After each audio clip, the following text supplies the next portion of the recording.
আপনি তো মনে হয় রতনের আম্মা। হ্যাঁ, আমি রতনের মা। রতন কনস্ট্রাকশনের কাজে বিদেশে 14 তলা থেকে পড়ে ওর দেহ ছিন্ন ভিন্ন হয়ে গেছে।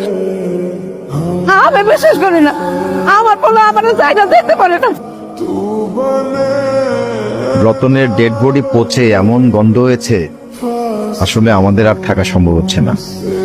বিচ্ছির একটা গন্ধ, আমি আর এক মুহূর্তে বাড়িতে থাকতে পারবো না।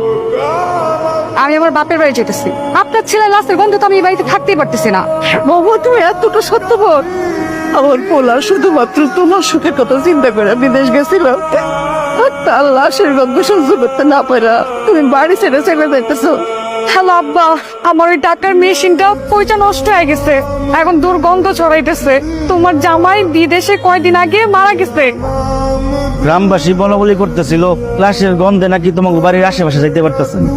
ওই পরির পাতা দিয়ে গোসল করায় দিই, শেষ গোসলটা।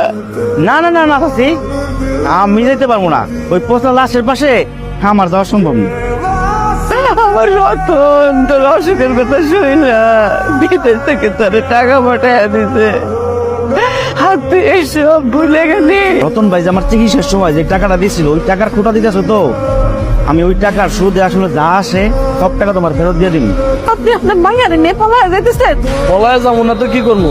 আপনার পোলার পাশাপাশি কি আমার মাইয়াটারও মাইরা ফেলামু? আমার ছেলে মরে গেছে, তার মানে পয়সা গেছে। এতদিন যে টাকার মেশিনটা ছিল, এখন আর তার কোনো প্রয়োজন নেই। আব্বা, আমার বাবা তো মারা গেছে অনেক দিনই হইল।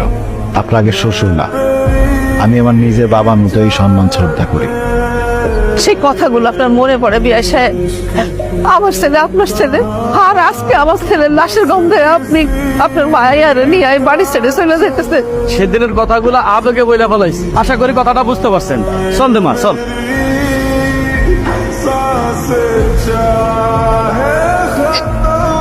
আসসালামু আলাইকুম। আপনি? আমি আপনাকে পাশের উপজেলার একটা মসজিদের ইমাম হুজুর। আপনাকে বাড়িতে কে মারা গেছে?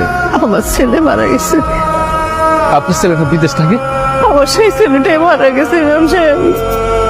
ওর লাশের গন্ধে ওর বন্ধু বান্ধব, আত্মীয় স্বজন, গ্রামের মানুষ সবাই চলে গেছে, এমনকি তার বউ পর্যন্ত চলে গেছে। আমি তো কোনো পচা গন্ধ পাইতেছি না, আমি পাইতেছি সুগন্ধ। আর এরকম সুগন্ধ আমি আমার জীবনে কোনোদিন পাই নাই, বিশ্বাস করেন। আপনার ছেলের লাশের থেকে কোনো দুর্গন্ধ পাই নিতেছে না। এই ইমাম সাহেব আসার পর লাশের ভেতর থেকে একটা সুগন্ধ বের হইতেছে। তো ইমাম সাহেব, আপনি কি আগে থেকে আমার ছেলেরে চিনতেন? আপনার ছেলের আমি আগে থেকেই চিনতাম, আর আপনার ছেলে বিদেশ যাওয়ার পরে